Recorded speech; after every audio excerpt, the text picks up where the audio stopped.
Assalamualaikum students. Today is our fifth lecture, that is unit number 3, page number 26, My Early Home.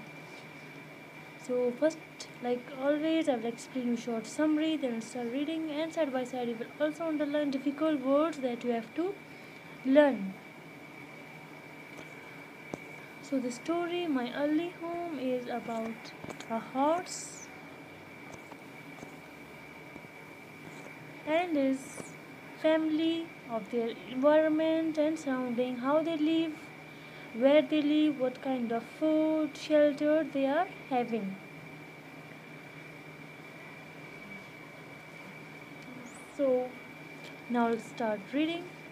The first place that I can remember, was a large, pleasant, underline pleasant, pleasant, pleasant meadow, underline meadow, meadow, meadow, with a pound of clear water in it.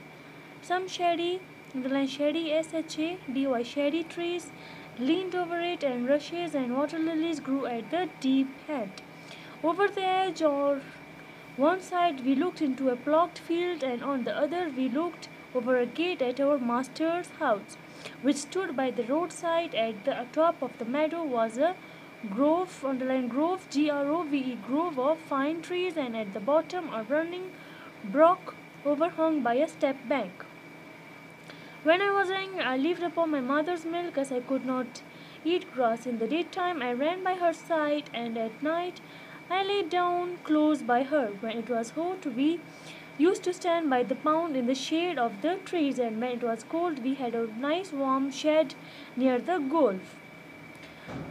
As soon as I was old enough to eat grass, my mother used to go out to work in the daytime and came back in the evening. Underline evening, evening.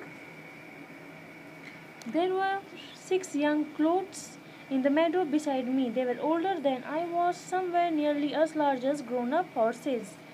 I used to run with them and had great fun. We used to collap, underline collap, GALLOP, collap, all together round and round the field as hard as we could go. Sometimes we had rather rough play, for they would frequently, underline frequently, frequently bite and kick as well as collect. One day, when there was a good deal of kicking, my mother went to me to come to her, and then she said, I wish you to pay attention, underline attention, ATTENTIO, and attention to what I am going to say to you. The clothes who live here are very good clothes, but they are cart horse clothes, and of course they have not learned manners, underline manners, MANNERS, manners. You have been well built and well born. Your father had a great name in these parts, and your grandfather won the cup 2 years at the Newmarket races. Your grandmother had the sweetest temper, underline temper, TEMPER, temper, of any horse I ever knew, and I think you have never seen me kick or bite. I hope you will grow up gentle and good and never learn bad ways. Do your work with a good will, lift your feet up well when you tote, and never bite or kick even in play. I will never forget my mother's advice, underline advice, ADVICE, advice. I knew she was a wise old horse, and our master thought a great deal of her. Her name was Duchess, but he often called her Pet. Our master was a good, kind man. He gave us good food, good lodging, and good words. He spoke as kindly to us as he did to his little children. We were all fond of him, and my mother loved him very much. When she saw him at the gate, she would in with joy and trot up to him. He would pat and stroke her and say, Well, old Pet, and how is your little Darky? I was dull black, so he called me Darky. Then he would give me a piece of bread, which was very good, and sometimes he brought a carrot, underline carrot, CARROT, carrot, for my mother. All the horses would come to him, but I think we were his favorites, underline favorites, FAVOURITES, favorites. My mother always took me to the town on a market day in the light gig. There was a plug boy, underline plug boy, PLOUGH, plug BOY boy, Dick, who sometimes came into our field to pluck blackberries, underline blackberries, BLACK, black, BERRIES, berries, from the edge. When he had eaten all he wanted, he would have what he could fun with the cloth, throwing stones and sticks at them to make them collapse.